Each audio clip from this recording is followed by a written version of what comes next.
a successful producer, documentary maker, writer, but he's here because we met baking cakes on the forthcoming series of Celebrity Bake Off.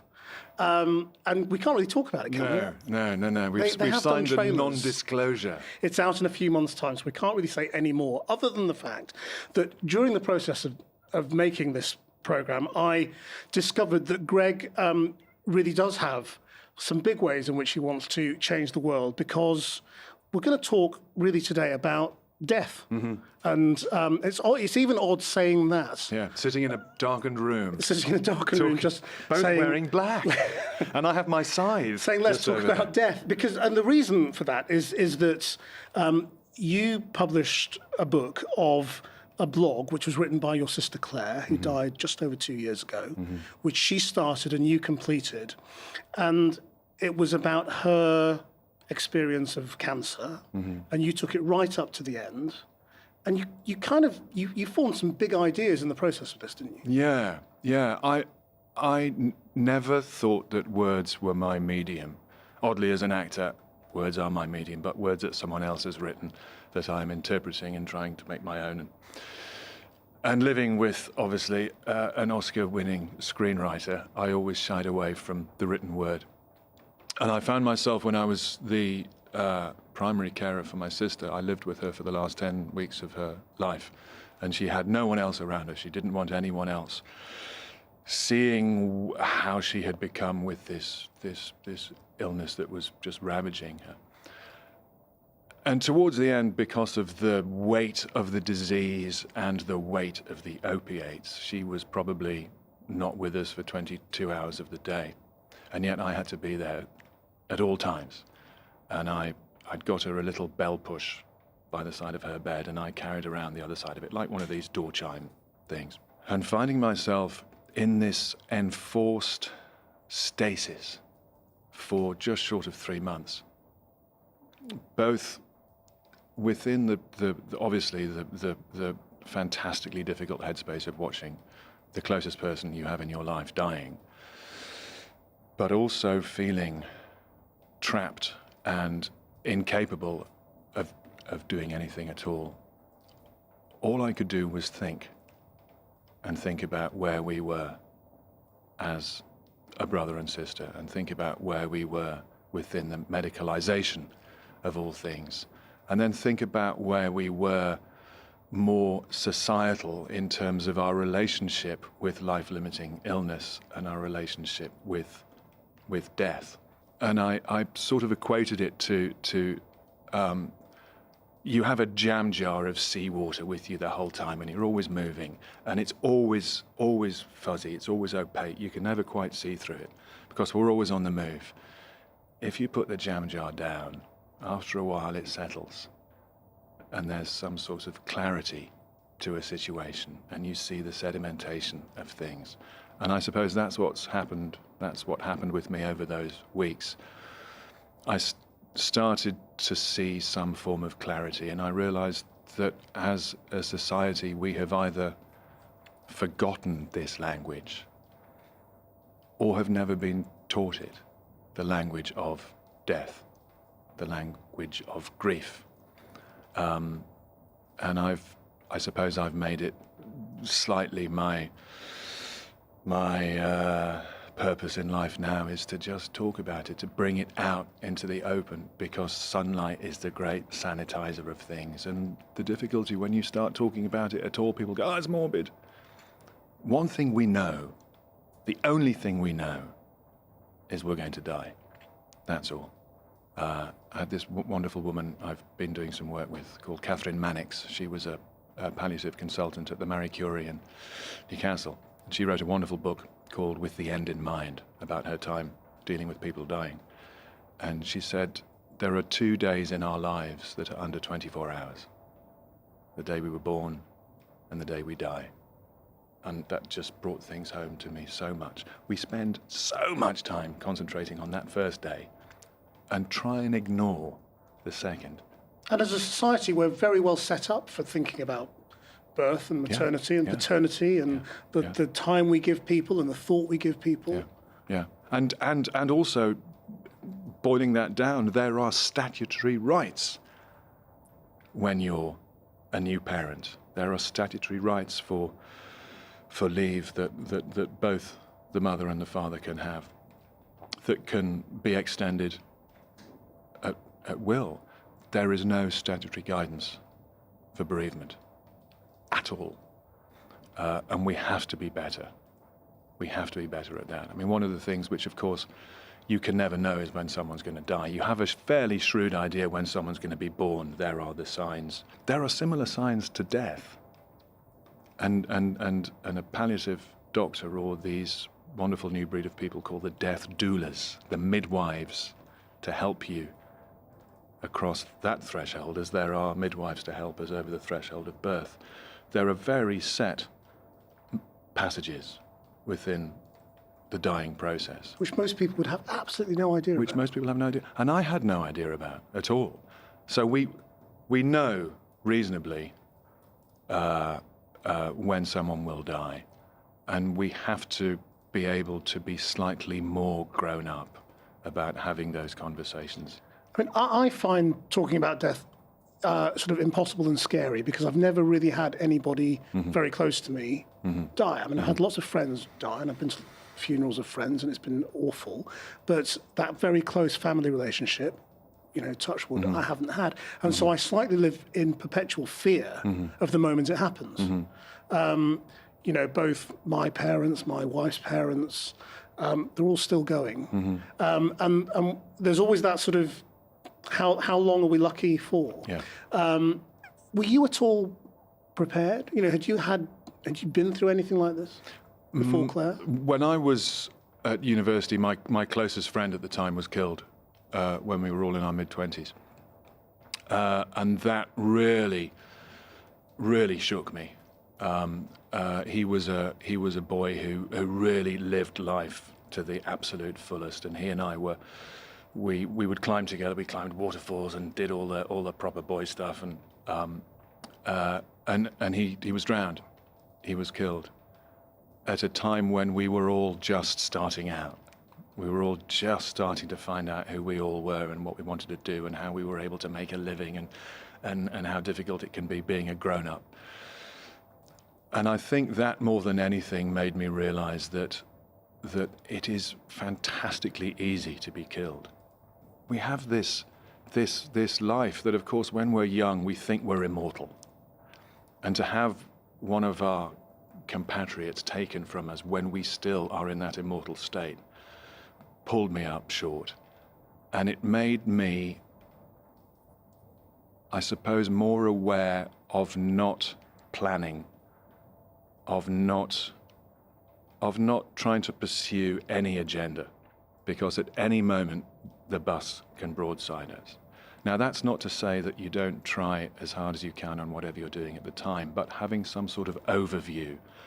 And in my game, people say all the time, it's good for your career. This is a good career move. Do that for your... No one knows anything. You know, William Goldman, who wrote Butch Cassidy and the Sundance Kid, and one of the greatest books ever written on screenwriting, called Adventures in the Screen Trade, coined this phrase about Hollywood. You have to remember, no one knows anything. And that's the point. No one knows. No one knows if the $250 million film will be the biggest film ever made. It probably normally isn't. It's normally the $2 million film that becomes the blockbuster of the year. Does it change the way you approach those sorts of things? Because whenever I've seen you before, I've always thought you don't seem to take acting that seriously. No.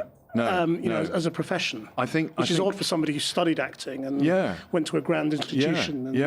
I think one of the things that an early death in one's life, and I suppose I must have had this coming through as a child anyway, and one of the things I've tried to learn is to have as soft a grip as possible on things. If you're going to get Buddhist about it, all we have is impermanence. We get into trouble when we grip too hard. We get into trouble when we want things never to change, because all we know is things will change, and the biggest change, the end change, is death. And I think for my health, I've realized over the years that having as soft a grip as possible on things is the healthiest for me. Now, that does not mean that I do not do it 100% to my ability when I'm doing a piece of work. I might find the overall idea of being an actor slightly flippant, but my God, I'm absolutely there and 100% professional when I'm working. But the soft grip certainly doesn't apply to the people in your life, does it? I think it does. Really? I think it does. What, you're ready for loss? Is that what we have to be if we're going to be okay with death, that we have to be ready to lose people? I think you absolutely do. Or I think I absolutely do. I know the times in the past where I've become completely unstuck is when my grip has been too hard, because then you start getting into all of that codependent nonsense that an awful lot of us bring, and expecting the things that we're not able to give ourselves from the other. If we're able, as much as we can, to self-soothe, self-love, self-appreciate, then whatever comes in from the outside is just a really nice extra, but it's not the be-all and end-all of everything, because we can give that to ourselves. And I think having a soft touch on anything, for me, is the secret. Because I sort of wanted to do a little dogleg into family and your approach to family, because I think it's all related. Yeah. Because you have this remarkable life in which you and your sister and your wife, Dame Emma Thompson, in case you haven't all worked out who we were talking about, and her family all kind of live together. What's the setup? It's extraordinary. Mrs. Wise, Dame Mrs. Wise, has moved about 100 yards in 60 years. She was born at the bottom of the street, then moved to the top of the street. She now lives in the middle of the street. It's how people always used to live in the past, but just where we are now, it's anathema, really. Her mum lives directly opposite us. Our son and his new wife live 5 doors up. My sister lived 10 doors down. Our best chums live both 2 doors down and just up. It's a proper community. Joint family system, isn't it? And I mean, my how- mum would be listening yeah. to this going, well, that's how we should all live. Well, it's how we always used to live, and you know, should's a difficult word. It's how we all could live, and I explore it a bit in the book, and I say that what we have been sold as the archetype is the nuclear family, is mum, dad, and 2.2 kids, and the black lab, and the Volvo, or whatever it might look like. It doesn't work. People go mad bringing up children. And people go mad helping people die, because the Africans say you need a village to raise a child. And it's absolutely right. And you need a village to help someone die. That's absolutely right. And to have that extended family setup, which I think probably just in the last 50 years we've lost, because the way that the work environment was, that generally you would be born and you would be able to work in the mine, the shipyards, the steel works, whatever industry was around, the family shop, whatever it might be. That's all gone. That's all been taken away. So people are having to leave, having to go elsewhere to find work. Therefore, they're miles away from their parents as their parents get older. And one of the things that I've discovered over the last few years, talking to a lot of people, that so much of the grief that comes from the death of a family member is heightened by guilt and shame, because you weren't there, because you are away working, and so many people I know talking to now with parents in nursing homes or whatever else, and of course we have our own families to take care of as well. And one of the things that I feel most fortunate about in terms of the death of my sister and my grief about that is it's pure. It isn't tinged with any guilt or shame, because I couldn't have done any more. And I think it's the guilt and the shame that actually kill us, and not the grief. You have this section in the book. I don't really want to read it out, but because you should. But I haven't got my glasses on. well, let me then. I mean, you say it got me thinking. We don't speak death in this country, do we? We don't learn it from our parents. We're not taught it at school. It's very rare to find people conversing in it unless they are somehow specialists. When confronted by it, we mumble the couple of stock phrases we've learned, deepest sympathy or condolences. What do you think we should teach our children then about death? I think we could have as much focus and time spent and commitment as we talk about birth. I know, is it the PSHE, the Yeah. kids do it, what is it, 13, 14? About sexual health, Personal finance, all that kind of personal stuff. Bit of finance, politics. all of these things. Bring it in then. Bring it in then. Because I think it can only be healthy. And the fact that I'm talking to people who are very well educated, who will scream, stop it, this is morbid. It's the only thing we know that's going to happen to us. And we have to bring it out into the daylight. That is essential. And one of the things I think that I realized with my sister is that, of course, life, it's just life until the last breath. We tend to want to compartmentalize dying as being something completely other. We're born, we live, and then we die. We want to make little parcels of them all. It is life all the way through, and how someone approaches the end of their life is almost categorically always how they've lived their life. So if you've lived it in a state of denial, you will die in a state of denial. So you think you can have a good death? Absolutely. My sister had a good death. She had a good death. She was able to stay in her flat with her cat. She had the most important male in her life at the end of a bell.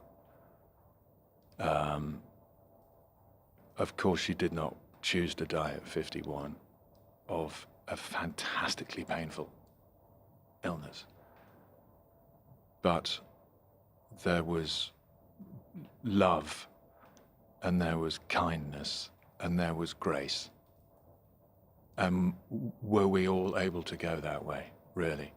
And one of the things as well, which we really have to explore, is where we put people generally at this point in their lives. When they're dying, because most people die in hospital. We put them in factories. We put them in factories that are designed to make people better and to send them home. Now, I'm not going to start saying that dying people are bed blocking, but that's not the reason for a hospital. And we really have to be better than that. And we have to be able to look at other ways of doing things. The difficulty now is because there's so little money in the system and the social care budget has been eviscerated. There are, as far as I'm aware, 7 million carers in this country. That's more than 10% of us. Were they all to claim a salary, it would be as much as the NHS budget again. It's that amount of money that they are saving the system. And it is kids caring for parents. It is kids doing the caring and then going to school and trying to do that work. So we have to work out a way of bringing death back into the community. Interestingly, that was the big vibe in childbirth recently, taking childbirth out of hospitals and bringing it back. Natural childbirth units and all that sort of things. But bringing it back into your home. Yeah. And just very recently, they've said, oh, actually, do you know what? It's actually more trouble than it's worth because we're having to have these roving midwives the whole time, and then things necessarily will go wrong, and then we've got to get an ambulance, and it actually becomes more costly.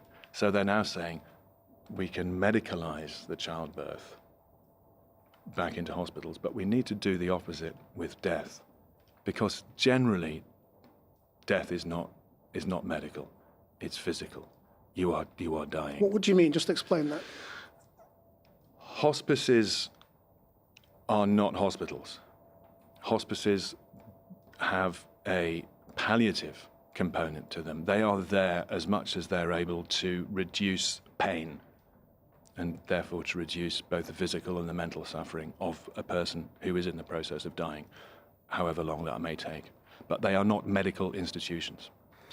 As soon as you put someone into a hospital to die, you are medicalizing the death. Now, of course, there'll be moments when someone's having some cardiac issues within a hospice and they need to go into a unit. There will always be that. But generally, people, when they get to the end game, are just dying, and that is not a medical thing. That is a purely physical and could be dealt with purely palliatively rather than medically. Okay, I was very fortunate with my sis that she died before she got to a point where we were requiring people to come in and administer, because she was catheterized at that point, and the catheter came out, and I couldn't deal with it because I don't know how to deal with that. That other things were being required. That could still all have happened in the flat, but I was finding myself in a position where I couldn't deal with it as gracefully and as competently as I had dealt with all the stuff running up to that moment. But if you have an outreach team, and we were blessed with the Marie Curie, with the Macmillan, with all the outreach people who would come and would support me being able to look after my sister in her space. So what you're saying is we need to get people out of hospitals as soon as it becomes clear that they are dying, Yeah. and we need people who can visit. We need medical staff who can visit people at home and do all the basic stuff that needs to be done. I don't have the figures, but I would assume that most people who get sent to hospital during the end game don't need to be there. They're just there because they can't be anywhere else. Because there is not the support system, there's not the family support, there's not the caring support or the outreach or whoever it might be. Of course, there will be some folk who will go in for an operation, the operation goes wrong, and then they are dying, and then they die. That's a whole other thing. I'm talking about someone with a life-limiting illness. It is insane sending them to a hospital. And we have to work out what else we can do. At what point did you and Claire talk about the fact that she was dying? We didn't. After she had told you? Didn't? No. As I said, people die how they lived. She lived in denial. And it was madness on my part thinking that she would change. And my difficulty was that I did all the homework. I read the books. And the problem was that my sister, until literally her last breath, was in denial. I was desperate at all times for whoever was visiting, be it the oncologist or the palliative doctor or the nurses, to be as clear as possible as to where my sister was in the grand scheme of things. And it's one of the things that everyone does when they turn up. They say, how do you think you are? Where do you think you are? And of course the doctor would say these things to my sister, and she would listen, and she'd go, okay. Because the reason she couldn't take herself to the toilet was because her brother hadn't done enough physiotherapy with her. Simple as that. No, the reason she couldn't go to the toilet was because she was full. She had bone cancer, and she had no strength. Her bones were not available for her to stand and to walk and to take herself. And she would hear this from the doctor, and she'd listen, and she'd go, thank you very much. I want a second opinion. But that was her. And that was her, how she had always lived, and that was what made her so extraordinary, is she was a problem solver. She was very high up in a company when she was hale and hearty. And she and I, and one of the things that was most wonderful about our time together, even though we were pushed together in such difficult circumstances, were minute by minute things were changing. Minute by minute we're having to readjust, replan. Right, she can't now drink out of a glass. How do we get her to drink? She's starting to lose that, so we can't use a straw now. Right, we get her this. How can we take her to the toilet? Problem solving, always saying, no, I will not accept that I can't do ... Let's try and find another way. And that's great when it's healthy. When it's pure denial, it's insanity, really. And my biggest problem through the last numbers of weeks was my frustration with my sister because she wasn't doing it properly. And it's one of the reasons why I'm banging on so heavily now, is to try and get people to not only talk about when we're getting to the end game, but to talk a long time before that, when you may have information about a life-limiting illness, or talk before even that around Sunday lunch one day saying, I don't think I want to be resuscitated. Well, I've always really loved the idea of a wicker coffin being buried in a... Whatever it might be, and make this part of a family narrative, that everyone is able to talk openly with everyone else. Now, it's not saying that this is the plan, and I, of course, may change my mind that I would like to be resuscitated, but I think the only tattoo I will ever get is DNR on the front and PTO on the back, really. I mean, we deal with death a lot in humour, don't we? Or with humour, basically. I mean, that's how a lot of us deal with it. I mean, in my own family, I kind of think, you know, we've been talking about, my dad's been talking about dying for about 40 years, for as long as I can remember, really, since he had a sort of a very mild heart attack when I was a little kid. And so it's always been part of the conversation of sort of, you know, oh, well, I won't be here for very long. And I find myself doing it a little bit myself, you know, sort of slipping into the same, you know, well, when I'm dead and gone, and, you know, you can get on and do that when I'm finished, and, you know, this will finish me off and all the rest of it. But it really feels, again, rather like denial rather than talking about it. Because, of course, we use humour. Humour's a great obfuscator. We can hide behind that. Which is not to say that you can't be funny talking about death. And of course, a lot of the things that death brings with it are very funny, are very humorous. We had, at my sister's funeral, there was only 7 of us there. Her very close, 4 close girlfriends, and me and our daughter and Em. And we all wanted to put something on the coffin to get cremated with her. And I'd, for the last 3 months of my sister's life, I'd only worn 1 pair of shorts. It was a very hot summer in 2016. And I literally spent the whole summer in a vest and shorts. So, of course, I put my shorts to get cremated with her. And Em had been with Clare at an Ayurvedic clinic in India before she got very ill, and wanted to light a joss stick on the coffin. So she lit a match, and the place went... In a crematorium? You cannot have naked flames in a crematorium. I mean, you couldn't write it's bliss. And then, of course, round the back is a bin that says no hot ashes. You know, it's just... you have to be able to laugh. And one of the things about humour, of course, humour is about discomfort. Or pain. We laugh at someone else's pain, the whole banana skin thing. One of the things that I realized that we feel that not talking about it is an act of love. It is actually cruelty. Talking about it is an act of love, as hard as that may be. And the more and more people I talk to, interestingly, a lot of people will say, a lot of older people or people who've had illness or who are in life-limiting illness at the time, I want to talk about it, but my son won't, or my daughter won't. That's a tricky one. That's a tricky one. And I know people who went to, no, my parents, and I go, no, I don't want to hear it, I don't want to hear it, I don't want to hear it. So the parent, the person who is facing the death, is able to, but the child is unable to hear that from their parent, because their parent symbolizes all these things.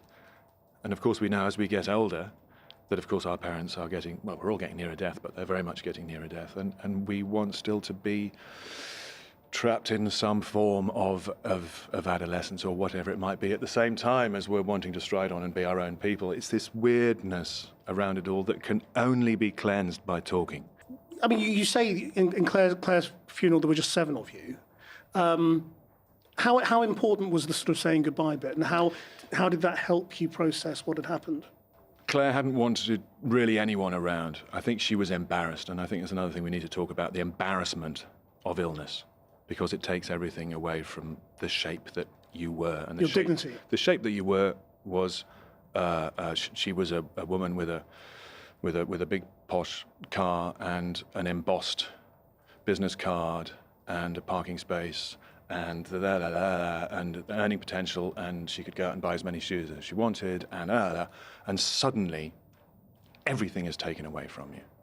And I think a lot of it was was shame about the state that she was in, and she was completely destroyed by this. And at the same time, she was able to allow her brother to be the witness. Well, how do you think we could cope with that better? How would you cope with it better? Being more open, talking about it more. But the thing about the funeral was because she had really kept everyone at arm's length in a slightly camp way when I was at the funeral directors, and I thought she's not an oak coffin with brass handles kind of girl. She's definitely not wicker. That's too hippie for her. Saw this thing, sent an email off going, they do a disco ball coffin as a laugh, and everyone went, yeah. What is a disco ball coffin? Is it literally mirrored glass around the coffin? It's a coffin that has photographs of disco balls, all glinting, and all these weird, wonderful rainbow lights effects coming out. And it's for a disco queen, and she came in on the shoulders of my wife and three of her best friends to Dancing Queen by ABBA, and we all just stood around the coffin. There was no one else there. There was no one in pews. We stood around the coffin and we talked and we cried and we blew our nose and we put the tissues on the coffin and we all brought something to put there and we read things and all the notes that everyone had sent and all the emails I had printed out, these huge amounts of paper put on the coffin. It was an absolute bloody mess. Her flat was a mess. Her flat had the most beautiful design, furniture, gorgeous, covered in nonsense, covered in rubbish, receipts also. So it was perfect that her coffin was an absolute mess when it went out. What do you think? I mean, you mentioned right at the beginning, the idea of statutory leave, all that kind of stuff. I mean, how should workplaces deal with bereavement? Because, as far as I can tell, it seems to be entirely at the discretion of the employer. What they do. Because there's nothing statutory. And sometimes they're kind and sometimes they're not. Yeah. What would be wrong with having it similarly enshrined as time off when you're a new parent? And yet then I suppose a small business would say, well, what do I do? You're probably only going to have 2 kids. You might have 7 people close to you die. Are you going to take 3 months off each? I can't afford that. Yes, we have to get pragmatic, obviously, about things. But I think we shouldn't expect it coming from top down. We also need to expect it coming from bottom up, which is mates, just people. And I know I talk to people who have lost friends because a friend will literally cross the street when they know that you've just been bereaved because they're embarrassed, because they don't know what to talk about. Well, can you tell us, I mean, in your case, what did you want people to say to you? Because, as you say, I mean, most of the time people say, I'm very sorry. Yeah. My condolences. I can't begin to imagine what you're going through. Yeah. I don't know what to say. Yeah. Yeah. What should we say? There's no shoulds, I don't think. And I think you have to be led by the person who is grieving. Some people will want to be hugged, some people won't want to be touched, some people will want to talk, some people will not want to talk, some people will want just to sit quietly or to be allowed just to cry. Again, I think it's just as bad if we come up thinking we know what you need, someone who's just lost a partner. But it's about how we get over our fears, isn't it? Because we all do that because we're absolutely terrified of doing the wrong thing. Yeah. It's not that we don't feel or we don't feel sorry or we don't want to give somebody a hug or whatever. It's just that you just don't want to do the wrong thing, so you don't do anything usually. Yeah. Or you don't. That's why we have to have more conversations like this, because. And we have to have people who hopefully know a bit about stuff to go into schools and to be able to talk within the sexual health about birth and equally about death. We have to see if as a community now, the Irish do it better. The Irish still generally have an open coffin. You think that's a good idea? Generally have a wake. Yes. Seeing the person go. There'll be old Uncle George in the back room for a couple of days. And folk will keep coming in and out, and we'll have a drink, and we'll talk about Uncle George, and we'll see Uncle George there. Oh, look, he's dead. That helps. That helps us, because our lizard brain at the back can't always comprehend that someone has died and we have to see them. Now, not everyone wants to see a dead body, obviously, but I think it helps. Just talk, and try and be as open as possible and see what the person who is in the midst of the grief requires. And generally, don't bring flowers, bring a roast chicken. I mean, where are you with your grief with Clare now? Because this is more than 2 years ago, Yeah. and I've sat here watching you for, almost an hour, and you obviously still look upset and emotional about it, and it feels very close to the surface. And no wonder when you've been talking about this for over a year. Yeah. Has this stopped you grieving, or has it helped you? I don't. Grief is really interesting. Grief will come up and hit you in the solar plexus when you least expect it. It will come through you like a vomit by the frozen peas section in the supermarket when you're completely unaware. My shape now, the shape I am, the holes I possess from falling out of trees and from power tool accidents and from the breaks of heart and from the deaths of those I love, this is the shape I am. And I'm not pretending that I'm anything other than what I am. The last numbers of months I spent with my sister were an excruciating trauma and an intense privilege at the same time, almost equally. And I realize now that all I knew in the past was post-traumatic stress disorder. And it's only recently I realized that there's post-traumatic growth. More people grow from trauma than are traumatized from trauma, interestingly. And I've felt over the last couple of years that I have changed, not existentially, although that is undoubtedly there, but I've realized that I am able to do certain things that I didn't know I could do, that I'm able just to get up in the morning as well, but that I have undoubtedly grown from this trauma. And one of the things I want to do more than anything is to share that, because I'm fantastically fortunate in the fact that I'm self-employed, that we've paid the mortgage, that I have an understanding family, that I wasn't working at the time and I could drop everything and look after my sister. Very few people are in this situation. I'm not expecting everyone to do what I did, but that there is an ability to be able to do this and not be destroyed by it, actually to grow from it. That's a very interesting idea, that that a good death can not just be for the person who died, but for the people left behind. Yeah.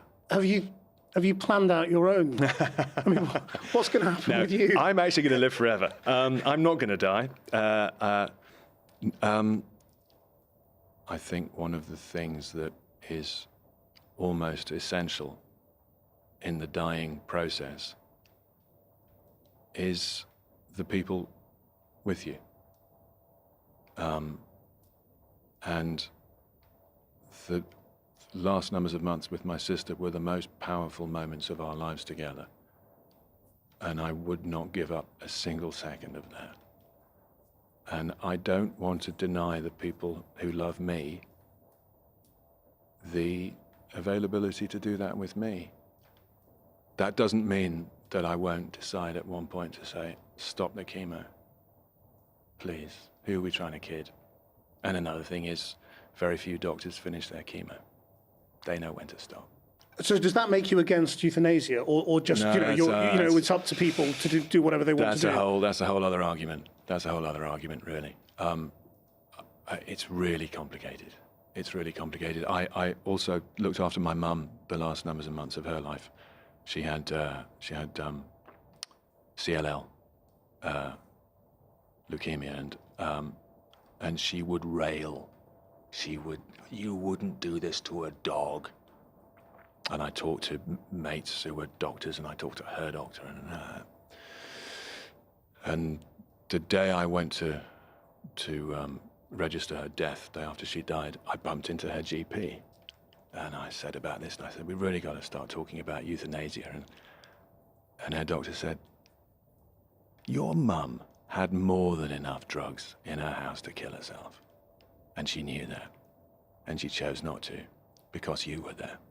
And again, those last weeks, months with my mum were very healing times in a relationship that had not always been wonderful. That was an extraordinarily potent time.